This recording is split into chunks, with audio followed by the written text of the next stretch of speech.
L'homme intéressé par ma fille est milanais. Nous partons là-bas si le portrait lui plaît. Vous partirez.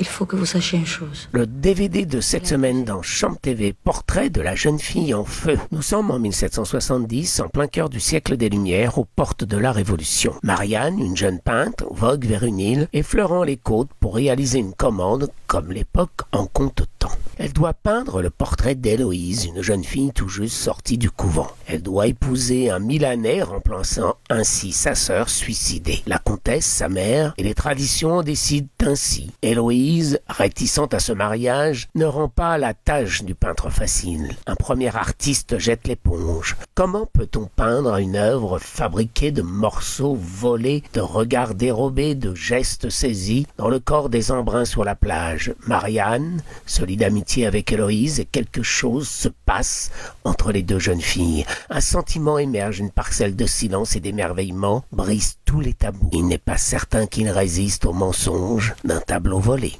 En 4 longs métrages, Naissance des pieuvres, Tomboy, Bande de filles, Céline Sciamma construit une œuvre singulière. Le cœur de celle-ci tourne autour de l'identité particulièrement sexuelle. Elle interroge, dans un huis clos, entre 3 jeunes filles de conditions différentes, la place de la femme au XVIIIe siècle. C'est celui des Lumières, de l'encyclopédie, de Voltaire, Rousseau et plus tard de la Révolution.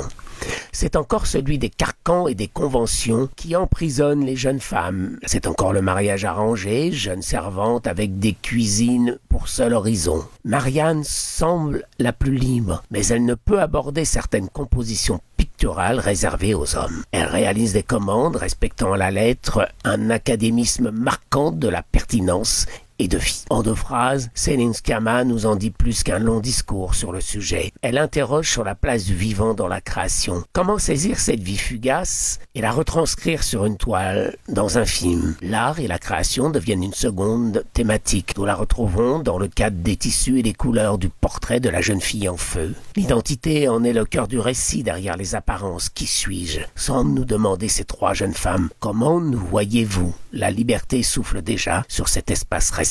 Peut-on voir en Marianne la figure de la Révolution, cette Héloïse échappée du roman de Rousseau, La Nouvelle Héloïse? Les interprétations de Noémie Merlan, Adèle Haenel et Loana Brajami sont remarquables dans un jeu de partage et d'harmonie essentiel au sujet. Un DVD qu'on vous conseille vivement en ces temps confinés.